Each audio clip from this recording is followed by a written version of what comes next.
أعوذ بالله من الشيطان الرجيم. بسم الله الرحمن الرحيم. Surely your Lord is Allah, who created the heavens and the earth in 6 days. Then he positioned himself on the throne. He covers the day with night, which pursues it swiftly. And he created the sun and the moon and the stars, subjected to his command. Beware, for him is the creation and the command. Glorious is Allah, the Lord of all the worlds. Commentary. Verse 54 begins with a statement that Allah has created the heavens and the earth and the planets and the stars, and that they perform their functions under a firmly established system. The statement releases an inevitable suggestion that the maker of this system has the most perfect power conceivable.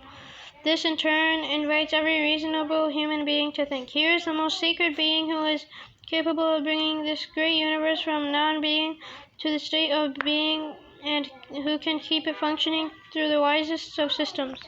Why would it be difficult for him to undo everything and recreate it once again on the day of Qiyamah? For human beings, the best course is to stop denying the Qiyamah and turn to the same being as their Rabb, who is their master and nurturer. From him they should seek what they need, and to him alone they should worship. Let them come out of the quagmire of worshipping their own kind and recognize the truth. Said herein was, surely your Lord is Allah, who created the heavens and the earth in 6 days. The creation of the heavens and the earth. Why in 6 days? A question arises here. We know that Allah Ta'ala has great power. He is capable of creating the whole universe in a single moment. The Holy Quran itself says so time and time again. For instance, in Surah Al-Qamar it is said, and our command is but a single word, like the twinkling of an eye. Again, in Surah Yasin, when Allah intends to create a thing, it is said, be, and it comes to be. Why then would 6 days be spent in creating the universe? Commentator of the Quran, Sayyidina Said Ibn Jubayr has given an answer by saying that Allah is certainly capable of creating everything there is in a single moment, but divine wisdom so demanded that the creation of our universe take 6 days so that human beings could be taught the lesson of graduation and perfection in running the universal system. This is supported by a hadith in which Rasulullah ﷺ said, working with deliberation, dignity, and graduation is from Allah Ta'ala, and hastening from Shaitan. Mazhari, with reference to Shu'ab al-Iman by al-Bayhaqi, the implication is that the attitude of rushing into doing things is not good for human beings. One cannot give due thought to and take into consideration all aspects of an issue at hand if driven by haste. An action taken in haste spoils what is done and brings remorse in the end. So whatever is done with proper advanced thinking and functional ease brings barakah, blessing from Allah, which enhances the efficiency and outcome of the endeavor. How are the days and nights identified before the creation of the earth, heavens, and planets? The second question is, the presence of the day and night is recognized through the movement of sun. But before the birth of the earth and the heavens, when there was no sun or moon, on what basis comes the count of 6 days? For this reason, some commentators have said that 6 days means a time duration equal to 6 days and nights as in the existing world. But a much clearer approach is that the terminology of day and night, that is, what occurs from sunrise to sunset, is day, and what appears from sunset to the next sunrise is night, is a terminology used in this world.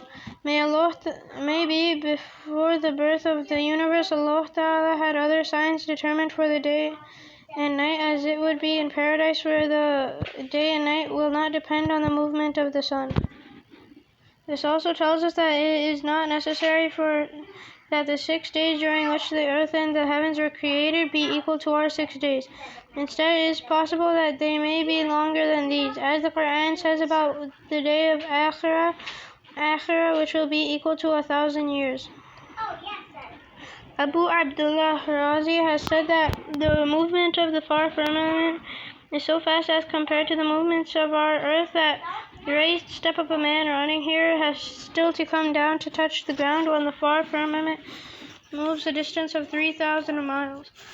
Imam Ahmad ibn Hanbal and Mujahid say that 6 days here mean the 6 days of Akhirah. The same view appears in a narration of Sayyidina Abdullah ibn Abbas, reported by the Haq. In these 6 days during which the creation of the universe took place began, according to the authentic narrations, from Friday and ended on Friday. On Yom al-Sabbath, the day of Sabbath, that is Saturday, there was no work done on the creation of the universe. Some ulama say that Sabbath means to discontinue. The day was named as Yom al-Sabbath because the work of creation was over by that day. Tafsir Ibn Kathir.